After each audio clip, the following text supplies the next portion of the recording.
신명기 11장 8절로부터 17절까지 우리 다 같이 한 목소리로 읽겠습니다. 그러므로 너희는 내가 오늘날 너희에게 명하는 모든 명령을 지키라. 그리하면 너희가 강성할 것이요 너희가 건너가서 얻을 땅에 들어가서 그것을 얻을 것이며 또 여호와께서 너희 열조에게 명세하사 그와 그 후손에게 주리라고 하신 땅 곧 젖과 꿀이 흐르는 땅에서 너희의 날이 장구하리라. 내가 들어가 얻으려 하는 땅은 내가 나온 애굽 땅과 같이 아니하니 거기서는 너희가 파종한 후에 발로 물대기를 채소밭에 댐과 같이 하였거니와 너희가 건너가서 얻을 땅은 산과 골짜기에 있어서 하늘에서 내리는 비를 흡수하는 땅이요 내 하나님 여호와께서 공고하시는 땅이라. 새초부터 새말까지 내 하나님 여호와의 눈이 항상 그 위에 있느니라. 내가 오늘날 너희에게 명하는 나의 명령을 너희가 만일 청종하고 너희의 하나님 여호와를 사랑하여 마음을 다하고 성품을 다하여 섬기면 여호와께서 너희 땅에 이른비 늦은 비를 적당한 때에 내리시리니 너희가 곡식과 포도주와 기름을 얻을 것이요 또 육축을 위하여 들에 풀이 나게 하시리니 내가 먹고 배부를 것이라. 너희는 스스로 삼가라. 두렵건대 마음에 미혹하여 돌이켜 다른 신들을 섬기며 그것에 절함으로 여호와께서 너희에게 진노하사 하늘을 닫아 비를 내리지 아니하시며 땅으로 소산을 내지 않게 하심으로 너희가 여호와의 주신 아름다운 땅에서 속히 멸망할까 하노라. 아멘. 2주 전 이스라엘 건국 기념일이 있었는데 그때 예루살렘 미국 영사관에서는 대사관 개관식이 성대하게 열었습니다. 건국일을 맞이해서 이스라엘 총리인 네타냐후는 이날 예루살렘은 지난 3,000년 동안 유대인들의 수도였습니다. 지난 70년 동안에도 우리나라의 수도였고 언제나 우리 수도로 남을 것이라고 선언했다고 합니다. 이렇게 이스라엘 국민들에게는 축제의 분위기 속에서 기념일을 지냈지만은 그와 달리 팔레스타인 사람들은 이날에 가자지구 국경지역 그 분리장벽에 4만 명이 모여서 이스라엘과 미국을 격렬하게 규탄하며 시위를 했습니다. 결국 이스라엘군이 실탄으로 시위대를 향해서 사격하여서 강경 진압함으로써 그날 40여 명이 죽고 1,000여 명이 부상을 당했다고 합니다. 이 팔레스타인 땅에게는 지금도 미움과 증오가 보복과 복수의 피를 불러오는 악순환이 계속되고 있습니다. 간신히 협약과 조약을 맺어도 다시 원점으로 돌아갑니다.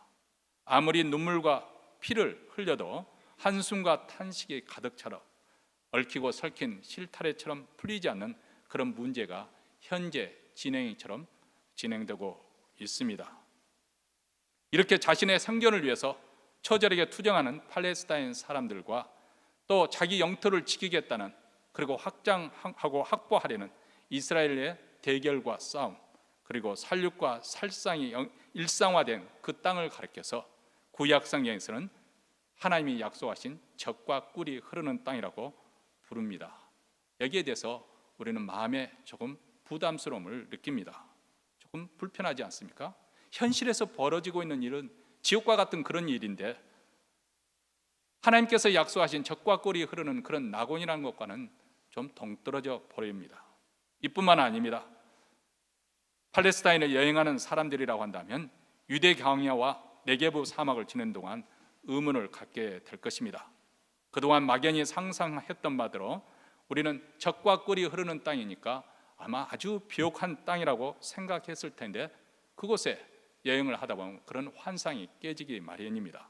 황량하고 메마른 땅을 보면서 어떻게 이 땅이 젖과 꿀이 흐르는 땅이라고 말할 수가 있는가? 이 팔레스타인 땅보다도 더 기름지고 비옥한 땅이 참 많거든요. 물론 그 땅에도 푸른 초장과 아름다운 들골로 뒤덮여서 아름다운 때가 있습니다. 우기 시즌이 거의 끝날 무렵인 3월, 특히 중순경에는 네게브나 사해지방층을 제외한 나머지 그 거칠고 메마른 유대 광야조차도 푸르러지고 노란 들꽃, 빨간 들꽃이 수천 송이씩 물이지어 피는 등 아주 아름답습니다. 그런데 4월에 들어서면은 그 아름다움이 급격하게 사라지기 시작하는 것이죠. 히브리어로 샤라브라고 하는 뜨거운 바람, 이 동풍이 불어오고 그 모든 들풀과 꽃들을 말리기 때문에 그렇습니다. 순식간에 메말라 갑니다. 이렇게 이스라엘의 자연이 아름다운 때는 1년 중에서 그 딱 한 달에 불과하고 나머지 대부분의 타임들은 아주 아름다운 광경보다도 메마르고 황량해 보이는 그런 이스라엘 땅이기 때문에 순례객들은 어떻게 이 땅이 과연 젖과 꿀이 흐르는 땅이 될 수 있겠는가 하는 의아함을 갖게 되는 것이죠. 우리는 구약 성경을 읽으면서 젖과 꿀이 흐르는 이 아름다운 땅으로 상상하다가 실제로 와서 보면 전혀 그렇지 않다는 사실을 발견하고 상당한 혼란을 느끼게 됩니다. 그렇다면 구약 성경에서 이 가나안 땅, 이 팔레스타인 지역을 가리켜서 젖과 꿀이 흐르는 땅이라고 하는데 젖과 꿀이 흐르는 것이 무엇을 의미하는 것일까요? 우리는 오늘 말씀을 통해서 우리가 진정한 젖과 꿀이 흐르는 땅이란 무엇을 의미하는지 말씀을 통해서 깨닫기를 원하는 것이고, 그래서 5월 가정의 달 맞이해서 마지막 주일을 보내면서 우리 가정이 어떻게 하면은 이 젖과 꿀이 흐르는 이 땅, 이 약속의 땅에 들어갈 수 있는지 그 은혜가 우리 가정에 임하기를 주의 이름으로 축원합니다. 여러분이 만약 농사를 짓는다고 하면 가뭄이 전혀 걱정이 없는 그런 강가나 저수지에 가까이 있는 전수답이라고 하죠. 그런 논을 원하겠습니까? 아니면은 산기슭을 일구어서 말 그대로 하늘에서 비가 내려야만 농사를 지을 수 있는 그런 천수답 밭을 여러분을 갖기를 원하겠습니까? 그야 물론 물을 언제나든지 끌어넣을 수 있는 그런 전수답이 가격도 더 비쌀 뿐더러 그런 밭을, 그런 논을 소유하기를 원하겠지요. 오늘 본문 말씀을 보면 우리가 생각했던 것과는 달리 말씀을 하고 있습니다. 10절 말씀에 들어가 봅니다. 내가 들어가 얻으려 하는 땅은 내가 나온 애굽 땅과 같지 아니하니 거기서는 너희가 파종한 후에 발로 물대기를 채소밭의 댐과 같이, 이렇게 말합니다. 자, 여기에 출애굽한 히브리 사람들, 즉 이스라엘 백성들이 들어가서 얻으려고 하는 이 가나안 땅은 저들이 나왔던 애굽 땅과 같이 아니하다, 그렇게 말씀을 합니다. 히브리 사람들이 출애굽하기 전에 살았던 지역을 애굽에서도 고센 땅이라고 그렇게 말합니다. 나일강의 하류에 위치하고 있습니다. 우리가 잘 아는 것처럼 나일강이 해마다 이렇게 물이 범람하게 되면 상류 쪽에서 토사를 실어 나릅니다. 그렇기 때문에 농가 밭이 아주 비옥합니다. 거름을 줄 필요 없이 항상 땅이 기름지기 마련입니다. 더군다나 가물어서 농사를 짓는다고 말을 할 수가 없는 그런 땅이죠. 왜냐하면 나일강에서 물을 끌어올려서 밭이나 논에 물을 대면 되니까요. 자, 세상적인 관점에서 보면 애굽의 이 고센 땅이야말로 젖과 꿀이 흐르는 땅이죠. 여러분, 젖은 어디서 나옵니까? 양이나 염소나 소, 이런 목축을 해서 아니면 낙농을 해서 젖이 나옵니다. 목축을 하려면 초장이 우거져, 그렇죠? 목초가 많아야 됩니다. 목초가 많으면 당연히 물이 넉넉해야 됩니다. 이런 조건이 가르쳐주면 많은 젖을 생산해낼 수 있습니다. 또 꿀은 어디서 나옵니까? 양봉을 해야 꿀을 얻는 것이죠. 그런데 꿀벌을 키우려면 풀이 많은 곳이어야 합니다. 풀이 많아야 꽃이 많이 피는 것이고, 꽃이 많아야 벌들이 꿀을 많이 모으기 때문에 그렇습니다. 그러려면 역시 이곳에서 물이 많아야겠지요. 히브리 사람들은 고세 땅에서 농사도 짓고 목축도 하면서 젖과 꿀이 풍성한 그런 삶을 살고 있었습니다. 아마 우리 추측으로는 요셉이 거의 350년 동안 잘 먹고 잘 살았지 않았을까, 그런 생각을 해봅니다. 왜냐하면 그때 애굽의 통치자는 히브리 백성들과 마찬가지로 원주민이 아닌 셈족, 같은 셈족인 힉소스 왕조였기 때문에 그렇습니다. 물론 이방 사람으로서, 이방 민족으로서 그곳에 산다는 것이 그리 쉽지는 않았겠지만은 그래도 출애굽기 1장과 2장에 나오는 그런 심한 밖에는 적어도 350년 동안은 없었던 것 같습니다.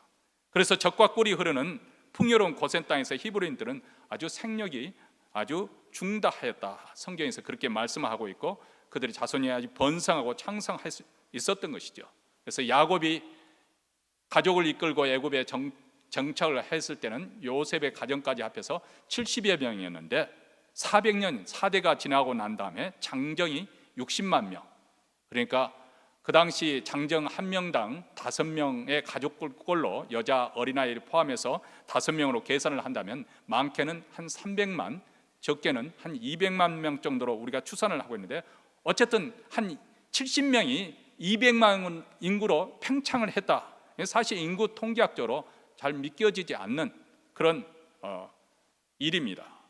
그렇지만은 하나님께서는 이미 아브라함에게 약속하기를 내 후손을 바다의 모래와 같이 하늘의 별과 같이 많게 하겠다, 그렇게 약속하고 축복하셨고, 또 고센 땅이 그렇게 그 많은 인구들을 수용할 수 있을 만큼 비옥했기 때문에 아주 급격한 인구 증가가 이루어질 수 있었던 것이 아닌가, 그런 생각을 해봅니다.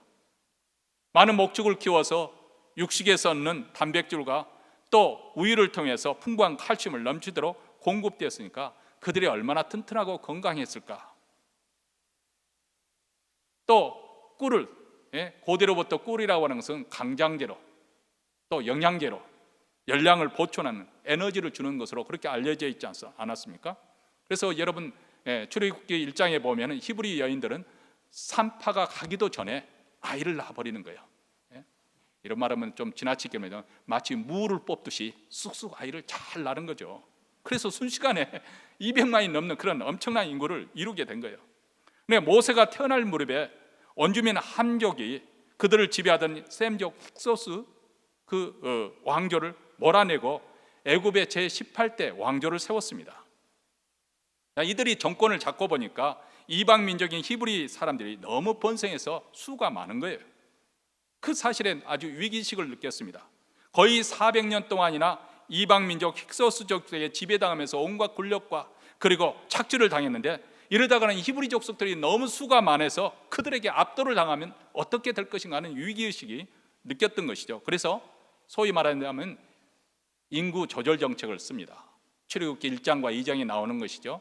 그들을 사내 아이를 낳으면 죽이고 또 여아를 남기면 살려두라, 나중에는 나일강에 빠져 던져버리라고 그렇게 명령을 내립니다. 이런 박해가 있기까지 고센 땅은 히브리인들에게 젖과 꿀이 흐르는 땅이었습니다. 반면에 11절을 보면은 너희가 건너가서 얻을 땅은 바로 가나안 땅을 이야기하고 있는 것입니다. 그 얻을 땅은 산과 골짜기가 있어서 하늘에서 내리는 비를 흡수하는 땅이라고 말합니다. 산과 골짜기라고 하니까 강이 가까이 있지 아니하고 저수지도 배후에 있기가 어려운 상황입니다.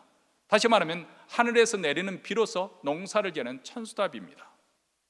농사를 지는 단순히 하늘만 바라봐야 되고 하늘만 의지해야 되는 그런 농사입니다. 그런데 성경은 고센 땅이 아니라 천수답이 있는 가나안 땅이 젖과 꿀이 흐르는 땅이라고 말씀하고 있습니다. 과연 그렇다면 하나님이 약속하신 젖과 꿀이 흐르는 땅이 가나안 땅이 맞습니까? 우리가 구약성에서 한번 확인을 해보도록 하겠습니다. 먼저 창세기 12장으로 가보면 히브리 백성의 조상이던 아브라함이 그곳에 이제 이민을 왔을 때입니다. 가나안 땅에 그들이 아브라함이 가정을 이끌고 도착했을 때 12장 10절에 보면 아브라함이 살고 있는 그 땅에 기근이 있으므로 아브라함이 애굽에 우거하려 하고 그리로 내려갔다, 그렇게 말합니다. 이는 그 땅에 기근이 심하였습니다. 아브라함이 그 가나안 땅에 잘 살려고 온 것은 아니고 하나님의 명령에 따라 왔는데 그 땅에 기근이 심해서 애굽으로 내려갈 수밖에 없었다는 거예요. 그리고 26장에도 보면 이삭이 또 가나안 땅에 기근이 심해서 애굽으로 이민을 가려고 계획을 했는데 하나님께서 그리로 내려가지 마라, 내가 이곳에 네가 머물면 내가 복을 주겠다, 그렇게 해서 그를 붙드는 그 장면이 26장 1절과 3절에 나옵니다. 이 말씀에 근거해 보면 가나안 땅은 자주 기근이 드는 그런 땅인 것을 우리가 알 수가 있습니다. 그리고 가나안 땅에 기근이 들 때마다 그들은 애굽으로 이주하려고 하는데, 왜냐하면 애굽은 거의 기근이 없기 때문에 그렇습니다. 설령 여름에 비가 내리지 않아도 나일강에서 물을 끌어올려서 그곳에 물을 대어서 농사를 지을 수 있기 때문에. 그래서 요셉 때에도 가나안에 기근이 될 때는 사람들이 애굽으로 갔었고, 또 엘리야 시대 아합 왕 때는 무려 3년 반이라는 기근이 들었고, 또 엘리사 선지자 때에는 그 땅에 7년의 기근이 내릴 것이라고 이렇게 말합니다. 자, 이렇게 기근이 빈번하게 일어나고 있는 이 가나안 땅이 왜 하나님께서는 그 땅을 가리켜서 젖과 꿀이 흐르는 땅이라고 그렇게 말씀하실 수 있었을까? 참으로 우리로서는 의아하지 않을 수가 없습니다. 왜냐하면 우리 생각에는 애굽의 고센 땅이 진짜 젖과 꿀이 흐르는 땅인 것 같고, 가나안 땅은 젖과 꿀이 흐르는 땅과는 거리가 먼 땅이기 때문에 그렇습니다. 네, 성경에서는 이것을 계속해서 되풀이해서 말씀을 해주고 있습니다. 신명기에서 11장 9절에 보면 여호와께서 너희의 열조에게 맹세하사 그와 그 후손에 주리라고 하신 땅, 곧 젖과 꿀이 흐르는 땅에서 너희의 날이 장구하리라, 이렇게 말합니다. 그리고 출애굽기 3장 8절에도 내가 내려와서 그들을 애굽인의 손에서 건져내고 그들을 그 땅에서 인도하여 아름답고 광대한 땅, 젖과 꿀이 흐르는 땅, 그렇게 표현을 하고 있습니다. 여기 보면 젖과 꿀이 흐르는 땅뿐만 아니라 아름답고 광대한 땅이라.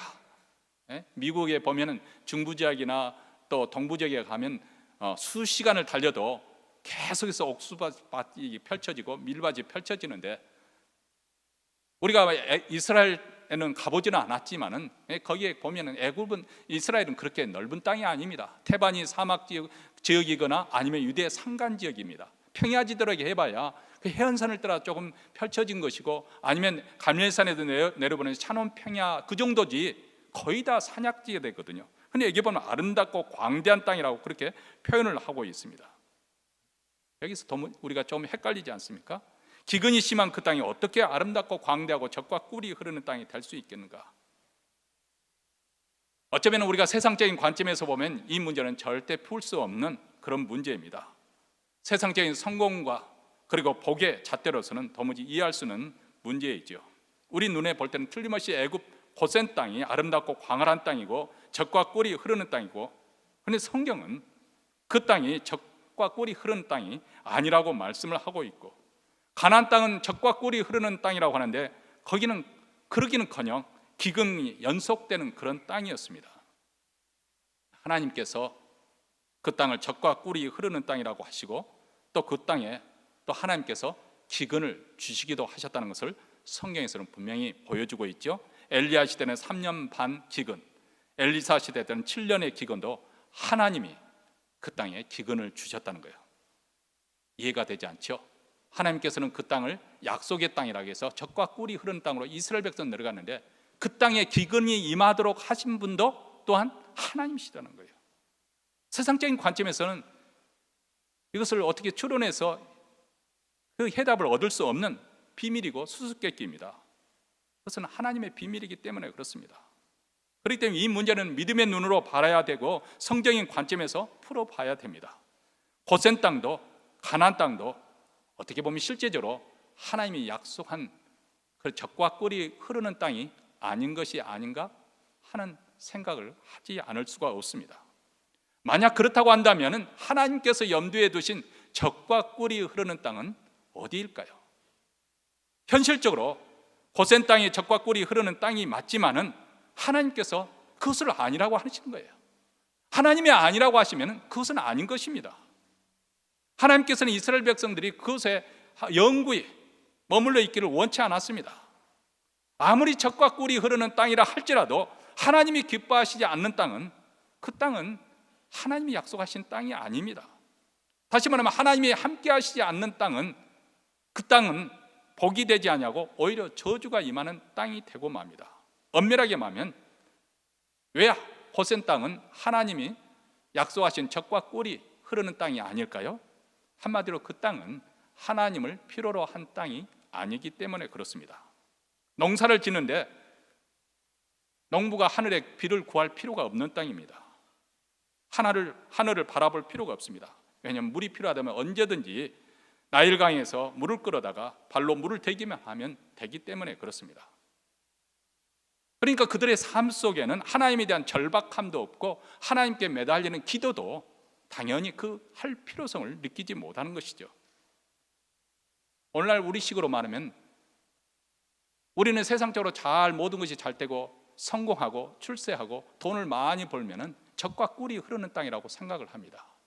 하나님이 보시는 관점에서는 그것이 젖과 꿀이 흐르는 땅이 아니라는 거예요. 왜냐하면 그렇게 되면은 우리는 하나님을 절박하게 찾지도 않을 것이고 하나님의 필요성, 하나님의 존재의 필요성조차 느끼지 않을 것이기 때문에 그렇습니다. 애굽 사람들에게서는 오히려 나일 강이 신이었습니다. 나일 여신을 그들은 섬겼습니다. 나일 강이 그들을 먹이고 입히고 마시게 한다고 생각했던 것이죠. 실질적으로 하나님의 창조주 하나님께서 그것을 공급하심에도 불구하고 그들은 하나님을 인정하지 않았기 때문에, 그래서 애타게 하늘에 계신 하나님을 찾을 필요도 간구할 필요도 없었던 것이죠. 근데 가나안 땅은 하늘에서 비를 내리기를 간절히 소원해야 되는 그런 땅이죠. 하늘에서 비가 내리지 않으면 농사를 지을 수 없기 때문에 비를 주시는 하나님의 소위 말하면 눈치를 봐야 됩니다. 하나님이 기뻐하시지 않는 일은 그들은 스스로 삼가해야 되는 것이죠. 그리고 하나님이 명령하시는 대로 순종하려고 애를 쓰게 됩니다. 여기는 하등에 교만할 수도 자만할 수도 없는 곳입니다. 그들은 우상에 관심을 보이거나 곁눈질을 할 수가 없습니다. 왜냐하면 당장 비가 하늘로부터 내리지 아니하면 기근이 들어서 고통을 당하게 되니까 정신 바짝 차리면서 신앙생활을 해야 됩니다. 이게 바로 가나안 땅입니다. 한마디로 말해서 하나님께서 통제하기가 쉬운 그런 땅입니다. 아니, 인간적인 관점에서 보면 하나님을 꼭 필요로 하고 하나님의 도움이 없이는 살 수 없다는 것을 매 순간순간 느끼면서 살아야 되는 땅이기도 합니다. 그 땅이 바로 젖과 꿀이 흐르는 땅이라는 것입니다. 고센 땅은 그렇지 않죠. 그들은 하늘에서 내리는 비가 내리지 않아도 얼마든지 농사를 지을 수가 있습니다. 하나님의 눈치를 볼 필요도 없고요. 그래서 하나님께서 고센 땅에 호의호식하며 살고 있던 그 히브리 백성들을 통제할 수도 통치할 수도 없는 것이죠. 그래서 하나님께서 그들에게 왕조가 바뀌고 바로 왕을 통해서 포악한 정치를 하게 하십니다. 아주 뜨거운 맛, 지옥과 같은 뜨거운 맛을 보게 하니까 비로소 그때 히브리 백성들이 하나님을 찾게 되고 애굽을 떠날 생각을 하게 되는 것이죠. 이 몬트리가 살기 좋다고 하잖아요. 사실 아이들 방학할 때마다 이곳저곳 휴가철을 찾아서 관광지에 가지만 다 고생입니다. 가면 다 고생이에요. 그래서 돌아와서 역시 몬트리의 날씨가 최고다 그러고 고백하고, 이제 제 나이 정도 되면은 그것을 경험을 다 했기 때문에 여름엔 잘 안 나가요. 뭐 사람들이 더 몬트리를 찾아오는데 뭐 고생하러 갑니까? 몬트리가 조금 질릴만 하고 좀 춥다 느낄 때 그때 이제 밖으로 나가는 것이죠.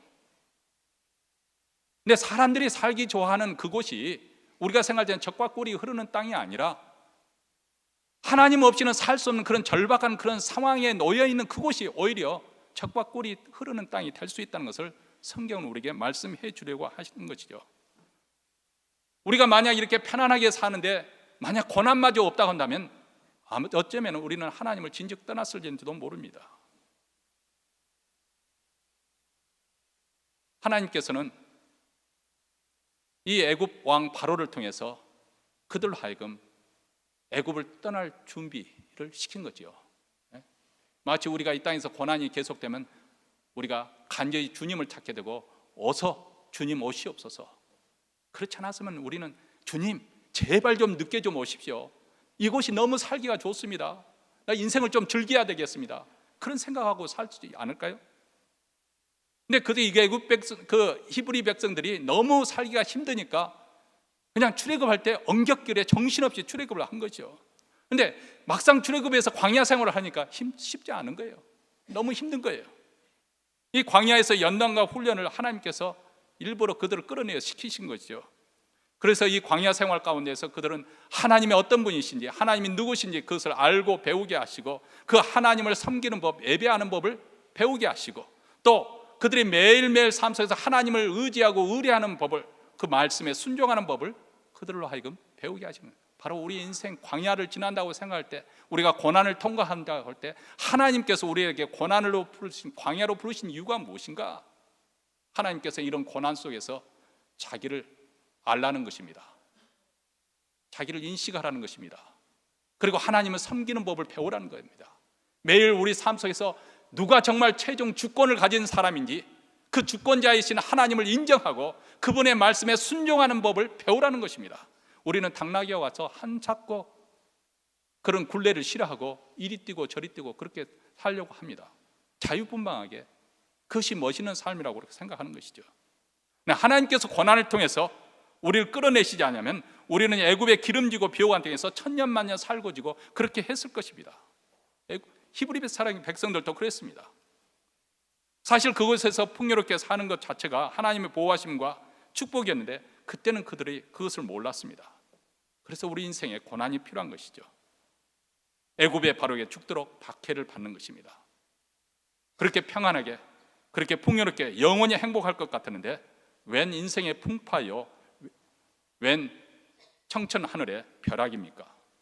하나님 없어도 사업이 잘 되면 정말 잘 살 것 같습니다. 자식들이 잘 되고 온 가족이 행복하면 정말 젖과 꿀이 흐르는 삶인 것 같습니다. 천년만년 풍요롭게 살기를 바랐습니다.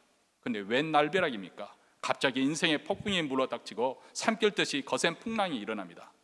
그리고 이런 속에서 살겠다고 아우성을 치다가 문득 하나님 없는 인생이 얼마나 험한 것이고 얼마나 불안정한 것이고 얼마나 불합리한 것인가 깨닫게 되는 것이죠. 하나님 없는 세상은 믿을 수가 없는 것이죠. 오늘 잘 때도 내일 어떻게 될지 모르는 것이 우리 인생이 아닙니까?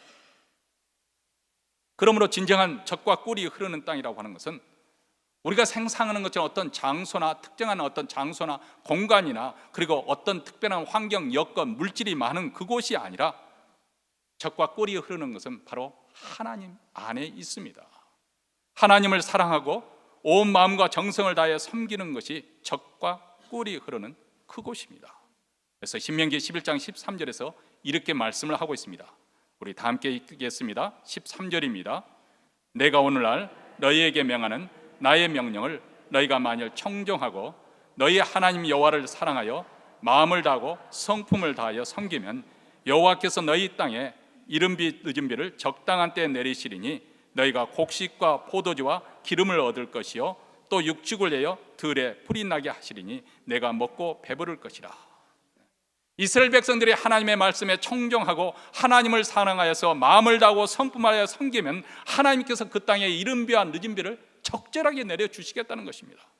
그렇게 되면 비록 밭은 천수답이지만은 물이 넘치도록 수원이 공급되어서 포도주와 곡식과 기름이 풍성하게 될 것이고 들에는 풀이 많이 자라게 되니까 육축이 번성하여 젖이 흘러넘치고 들에 풀이 많으니까 꽃들이 많이 피어서 꿀 또한 풍성하게 될 것입니다. 그래서 가나안 땅이 기근이 자주 들고 있는 그 가나안 땅이 하나님이 약속하신 젖과 꿀이 흐르는 땅이 되는 것입니다. 바로 하나님의 약속하신 가나안 땅은 이렇게 해서 이루어지는 것입니다. 그런데 16절에서 동시에 이렇게 경고를 합니다. 16절입니다. 또 같이 한 목소리 읽겠습니다. 너희는 스스로 삼가라. 들을건대 마음에 미혹하여 돌이켜 다른 신들을 섬기며 그것에게 절함으로 여호와께서 너희에게 진노하사 하늘을 닫아 비를 내리지 아니하여 땅으로 소선을 내지 않게 하심으로 너희가 여호와의 주신 아름다운 땅에서 속히 멸망할까 하노라. 이렇게 말합니다. 여기 보면 엘리야 선지자 때 3년 반 그리고 엘리사 선지자 7년 동안 기근이 생긴 이유가 바로 여기 있습니다. 약속의 땅이지만은 하나님께 그 땅을 복을 주셔서 젖과 꿀이 흐르는 땅이지만은 그들이 하나님을 버리고 하나님을 떠났을 때 더 이상 비가 내리지 않았습니다. 아무리 젖과 꿀이 흐르는 땅이라 할지라도 아무리 하나님께 약속해준 땅이라 할지라도 하나님 백성들이 하나님의 언약을 파기해버리고 더 이상 하나님 백성으로 삶을 살기를 원치 않냐고 하나님을 떠나게 되면 그 땅은 저주의 땅이 되는 것이고 고통의 땅이 되는 것이고 죽음의 땅이 될 수밖에 없다는 것입니다. 그리고 그들의 결말은 그 가나안 땅에서 결국은 이방 알지 못하는 그 땅으로 끌려가는 것으로 결말이 지어진 것을 우리는 예언서를 통해서 압니다. 반면에 13절 말씀대로 그들이 하나님의 말씀에 청종하고 하나님을 사랑하여 마음을 다하고 성품을 다하여 섬기면 그곳이 사막이든 광야든 가나안 땅이든 젖과 꿀이는 그런 땅이 될 것이라고 하나님께서 약속하고 있습니다. 여러분, 이것은 실제적으로 이스라엘이 그들이 실제적으로 체험했던 역사적인 사실이 아닙니까? 이스라엘 백성들이 40년 광야 생활을 하였습니다. 이미 말씀드린 것처럼 적게 잡아서 200만 명이나 되는 사람들이 그 광야에 들어갔는데 그들은 농사를 지을 수도 없는 그 땅에서 또 샘을 파져도 물을 공급할 수 있는 그 땅에서 살았습니다. 여러분 민수기에 보면은 하나님께서 인구조사하는 것을 원치 않았습니다. 인구조사는 왜 하느냐? 세금을 거둬들이거나 아니면 전쟁이 일어나면 장정들을 얼마나 동원할 수 있는가, 그것을 파악하려고 인구조사를 하는 거거든요. 그 말은 무슨 말이냐면 우리가 가진 힘이 얼마나 되는가, 우리 역량이 얼마나 되는가 측정하려고 인구조사를 하는데, 하나님은 인구조사를 하지 말라고 합니다. 나중에 다윗이 왕이 말기 때 자기 왕위에 있으면 말기 때 보면 인구조사를 하게 돼가지고 하나님께로부터 크게 질책을 받고 재앙이 그 땅에 임하지 않습니까? 그 이유는 뭐냐면 너희들이 이 이스라엘 백성이 온전하게 강하게 세워질 수 있고 복을 누릴 수 있는 비결은 너희들이 얼마나 역량이 되느냐, 그것에 달린 것이 아니라 너희들이 하나님과 함께 하느냐, 하나님이 너희들과 함께 하느냐, 여기에 있기 때문에 하나님을 의지하라는 거예요. 근데 민수기에 보면 두 차례에 걸쳐서 인구조사가 이루어집니다. 가나안 땅에 들어가서 얼마 되지 않아서 인구조사를 한번 하게 하고, 가나안 땅 40년, 가나안 땅이 아니죠, 광야 생활 시작하면서 한번 조사하고, 광야 생활 40년이 지난 다음 그 끝날 무렵 가나안 땅에 들어가기 직전에 다시 한번 인구조사를 합니다. 왜 인구조사를 하게 했을까요? 한마디로 표현해서 shut the mouth, 그렇게 하시려고 하나님께서 인구조사를 두 차례 했어요. 너희들이 생각할 때는 내가 노력하니까 이만큼 살 수도 있지 않느냐, 더 이상 그런 말을 할 수 없도록 그들을 완전히 광야에 밀어넣었는데 그것은 사람이 생존할 수 없는 거예요. 한 사람이 어떻게 생존할 수 있으려는지 모르지만 200만이나 되는 사람들이 어떻게 매 끼니마다 그걸 해결할 수 있겠어요? 그 물을 어떻게 충당하겠습니까? 그런데 놀랍게도 인구조사를 해보니까 40년이 지났는데 2,000명 정도밖에 차이가 나지 않는 거예요. 참 놀라운 일이에요. 그 말은 무슨 말입니까? 세상적인 사고방식으로는 계산이 되지 않지만은 하나님이 함께 하시면 그곳이 바로 젖과 꿀이 흐르는 땅이 될 수 있다는 것을 실증해 보이는 것이 아닙니까? 그런데 이스라엘 백성들은 40년 광야 생활에 실패한 사람들이 있었습니다. 그들은 광야에서 다 죽었습니다. 왜 죽었을까요? 먹을 것이 없어서 굶어 죽었을까요? 목말라서 기갈로 죽었습니까? 아닙니다. 하나님께서 음식과 물을 풍성하게 공급해 주셨습니다. 심지어는 고기가 먹고 싶다고 그렇게 아우성을 하니까 하나님께서 동풍을 불게 해가지고, 요즘으로 말하면 메추라기 같은 그런 철새를 이렇게 떨어뜨려 가지고, 무릎까지 철새가 이렇게 새들이 떨어져 있는 거, 그걸 잡아다가 그냥 튀겨서 먹고 볶아서 먹고 지져서 먹고 날해로 먹고 온갖 해서 이빨에 이 틈에 그냥 고기가 끼어서 고기 냄새로 실증이 날 정도로 먹여주셨습니다. 왜 그들이 갈렙과 여호수아 이외에는 다 광야에서 죽고 말았을까요? 근데 그 이유를 우리는 조금 생각해 보면 이해될 법도 합니다. 그들은 대부분 고센 땅에서 생애를 보냈습니다. 고센 땅은 이미 우리가 이미 말씀을 들었던 것처럼 하나님을 의지하지 않고도 자기 힘으로 살 수 있는 땅이죠. 자기 힘으로, 자기 노력으로, 자기 재주로, 자기 노동력으로 발로 물을 대면서 살았습니다. 그러니까 자기 삶에 하나님의 그렇게 필요성을 느끼지 않는 것이죠. 그래도 풍성하게 잘 살 수가 있었습니다. 근데 박해가 심해져서 출애굽을 했었는데, 막상 출애굽에서 나왔지만 광야에 사는데 광야에서는 자기가 할 일이 없는 거예요. 농사를 지을 수 없는 거예요. 몸이 근질근질 하잖아요. 여러분, 정말 일을 하기를 좋아하는 사람들은 일거리가 없으면 힘들어 하잖아요. 바로 이스라엘 백성들이 그랬습니다. 그들이 해야 될 일은 오직 하늘만 바라봐야 되는데 하늘만 쳐다보고 사는 것이 너무 그들에게는 버거운 거죠. 소위 말하면 광야의 40년의 생활은 이전에 애굽에 살던 생활 방식과는 전혀 다른 삶이었습니다. 하늘만 쳐다봐야 되고 하늘만 의지하고 사는 것, 그들이 이것이 힘든 거예요. 어떤 청년이 그렇다죠. 목사님, 저 6개월 동안 직장 찾지 못해서 놀았는데요, 저 조금만 더 하면 가로사 해서 죽겠습니다. 놀고 먹는 것이 쉬운 것 같아도 굉장히 어렵습니다. 특히 젊은 사람들에게는 잡이 없으면 죽습니다. 죽어.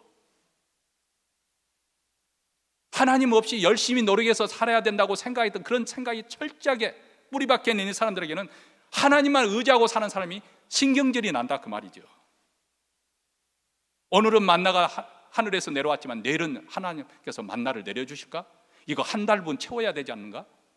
근데 하나님께서 그렇게도 하지 말라고 하시는 거예요. 그러니까 믿음이 없는 사람들은 그 땅에서 살기가 너무너무 힘든 거예요. 하나님을 의지하면 쉽고 편한데 하나님을 믿는 믿음이 없으니까 모든 것이 불평이고 모든 것이 원망입니다. 살기가 어려운 거죠. 민수기에서 11장 5절에 보면 우리가 애굽에 있을 때는 값없이 생선과 유해와 수박과 부추와 파와 마늘을 먹은 것이 생각나거든. 이제는 우리 정력이 쇠하가되 이 만나 외에는 보이는 것이 아무것도 없도다. 이렇게 불평했습니다. 나중에 보면은 심지어는 야 우리 지도자에서 애굽으로 되돌아가자, 이렇게 하나님의 출애굽 역사를 부정하는 일까지 되어버리고 말합니다. 왜 그들이 그랬을까? 그들은 애굽의 맛을 잊지 못한 거예요. 오늘날식으로 표현하면 예수를 믿었는데도 불구하고 여전히 세상 맛을 끊지 못하고, 한번 담배 피우면 그 담배 끊기가 참 어렵잖아요. 그래서 어느 목사님은 젊었을 때 얼마나 담배를 피웠는지, 심지어는 교회 다니면서 성가대 지휘까지 했대요. 그래서 지휘하고 난 다음에 브레이크 타임 하면 밖에 나가서 그 교회당 데려가서 담배 한 모금 피우고 들어와서 또 지휘하고 그랬대요. 근데 은혜 받고 난 다음에 완전히 뒤집어져 가지고 이제 그 50대 됐을 때 신학 공부하고, 그래서 목회를 정말 훌륭하게 잘하시고 은퇴하신 분이 계시는데요. 그분이 이제 농담 반 진담 반 하는 건데, 담배를 끊었는데도 지금도 너무나 담배 냄새가 그립대요. 그래서 길 가다가 흡연실이나 이런 데 있으면 한번 들어가서 하고 들이키면서, 세상 맛이란 것은 그렇습니다. 세상 맛이란 것은. 그러니까 하나님의 통제를 받고 사는 사람이 너무 그들에게는 힘든 거죠. 그래서 애굽으로 돌아가자 했고, 그들의 불순항 때문에 결국 광야에서 죽고 말았습니다. 가나안 땅에 들어간 사람들은 그 다음 세대 갈렙과 여호수아만이 함께 들어갔습니다. 그들이 어렸을 때 애굽에서 나왔기 때문에 아마도 애굽의 맛에 덜 길들여졌어. 쉽게 그들은 애굽의 맛을 끊을 수가 있었던 것이죠. 아니, 아예 광야에서 태어난 사람 처음부터 하나님께서 내리시는 만나를 먹고 반석에서 쏟아지는 물을 마시며 살았습니다. 아침에 눈을 비보면 구름 기둥이 있어서 하나님이 우리와 함께 하시는가. 밤에는 그 구름 기둥이 불기둥으로 하나님이 지금도 임재하고 계신가. 그것을 매일 체험하고 살았습니다. 그 하나님께서 구름 기둥이 이동하면 장막을 걷어붙이고 또 따라갑니다. 또 구름 기둥이 멈으면 그곳에 장막을 치고 머뭅니다. 철저하게 하나님을 의지했습니다. 하늘에서 내려주는 그 만나, 매일매일 그 만나를 걸으면 그 만나 한 끼 분량으로 그들은 만족하면서 살았습니다. 다시 말하면 그들의 삶이라고 하는 것은 철저하게 하나님께 순종하면서 하나님의 은혜에 의존해서 사는 삶이었습니다. 이들만이 가나안 땅에 들어갈 수가 있었습니다.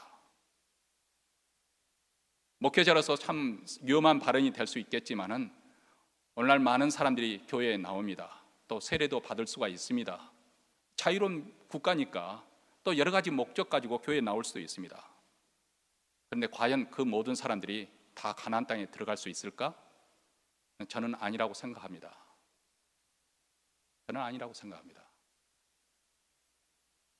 여전히 세상 맛을 끊어버리지 못하고 세상 맛에 배회하면서 세상에 취하여서 사는 사람들이 입으로는 비록 하나님이라고 찾고 신앙 고백하고 세례를 받았을지 모르지만은, 그들이 적극적으로 하나님의 말씀에 순종하지 않으려고 하나님을 사랑하는 마음 먹고 세상을 더 사랑한다면 과연 그들이 천국에 들어갈 수 있을까? 저는 아니라고 생각합니다. 물론 북한 땅에야 그런 무서운 핍박 속에서 자기 생명을 걸고 하는 그런 상황 속에서 정말 예수를 믿겠다고 세례를 받은 사람은 진짜 믿음이죠. 그런 사람들은 정말 입술로 고백한 그대로 천국에 들어가는 그런 약속이 있을 것입니다. 그러나 이 미국 땅에는 그러지 않을 거라고 생각합니다. 사랑하는 성도 여러분, 우리가 세상에 사는 신자와 세상에서는 신자와 불신자의 그 겉모습을 가지고 얼핏 판단하기 어렵습니다. 정말 저 사람이 하나님 믿는 사람인지 아닌지 쉽지가 않습니다. 그런데 하나님 믿는 사람과 안 믿는 사람과 분명한 분기점은 언젠가 찾아오기 마련인데, 그것이 언제 찾아오느냐? 지금 현재 느껴진 그 환경, 그 여건이 아무리 척박한 땅이라 할지라도 정말 하나님을 사랑하고 하나님 말씀에 순종하고 마음을 다해서 하나님을 섬기는 삶을 사는 사람이, 그 땅이 바로 젖과 꿀이 흐르는 땅입니다. 만약에 그것을 아무리 물질적으로 풍성하다 하더라도, 세상에 성공하겠다 하더라도, 사람들이 보기에는 젖과 꿀이 흐르는 땅에 사는 것처럼 보인다 할지라도 하나님이 없다고 한다면 그 땅은 저주의 땅입니다. 특별히 현대사회는 이 물질 만능주의, 오늘 이 시대는 그것이 정말 힘이 크지 않습니까? 예전에는 또 물론 예전에도 돈이 있어야 했죠. 그렇지만 다 가난했기 때문에 그렇게 빈부격차를 느끼지 않고 우리는 성장을 했습니다. 그런데 이제 우리 시대는 돈이 얼마나 유력을 발휘하는지 모릅니다. 이런 시대에 살다 보니까 모든 사람들이 말 그대로 예수님께서 하나님과 만물을 겸하여 섬기지 못하리라 경고하신 것처럼 돈이 하나님 위치에 서버린 거예요. 우리는 아니라고 하려는지 모르지만은 목사님 저로부터 시작해서 이 물질주의에 물들지 않은 사람들이 없습니다. 더군다나 우리 2세들은요, 물론 2세들이 좋은 대학교 들어가게 되고 또 그들이 끝나고 난다면 직장생활을 하게 되고 그러지만은 사실 경쟁이 엄청나게 심한 그런 시대이기 때문에 그들 또한 또 집값은 또 왕창 올라서 살기가 쉽지 않아요. 얼마 전에 저희 교회에 이제 잡을 얻어서 오신 젊은 분이 계시게 돼 이런 말 저런 말 하다가 제가 하지 말았어야 되는데 했나 좀 후회도 되고 그랬는데, 작년에 2해 전인가 우리 교회 새 가정이 젊은 사람들이 잡 얻어서 그렇게 왔었는데 그분들이 작년에 떠났는데 그 이유 중에 하나가 이 지역의 물가가 너무 힘들다, 비싸기 때문에 그렇다, 그래서 믿음 좋아야만 된다, 제가 이렇게 농담으로 그렇게 말씀을 드렸습니다. 이 시대가 그렇습니다. 그러니까 우리 젊은 세대 살도 돈 많이 번 것 같아도 다 자기 사는 일 정신이 없어요. 근데 무서운 것은 그렇게 살다 보니까 하나님이 필요하지 않는 것처럼 하나님으로부터 떨어져 사는, 그렇게 사는 젊은들이 너무너무 많다는 거예요. 그래서 대학생들이 되면은 교회 떠나가게 되고 또 그나마도 남았던 사람들이 대학교 졸업하면서 또 사회생활하면서 교회를 떠나갑니다. 왜냐하면 현실적으로 그들에게 보이는 것은 돈이 전부이거든요. 아니, 우리 부모들이 한쪽으로서는 하나님을 열심히 믿는 것처럼 보였지만 우리 마음속에, 우리 부모들 새에 돈이 우상이 되어 있기 때문에, 우리 부모님은 예수를 잘 믿는 것 같은데 실질적으로 가정에서 보니까 돈이 신이에요. 돈이 우상이에요. 돈 때문에 하나님 버리고 돈 때문에 하나님을 배신하고 이렇게 저렇게 사는 사람들이 얼마나 많은지 모릅니다. 그러니까 자녀들이 볼 때 말로는 하나님을 믿는 것 같지만 우리 부모가 믿는 것은 하나님이 아니고 돈을 믿는 거죠. 돈의 힘을 믿는 거죠.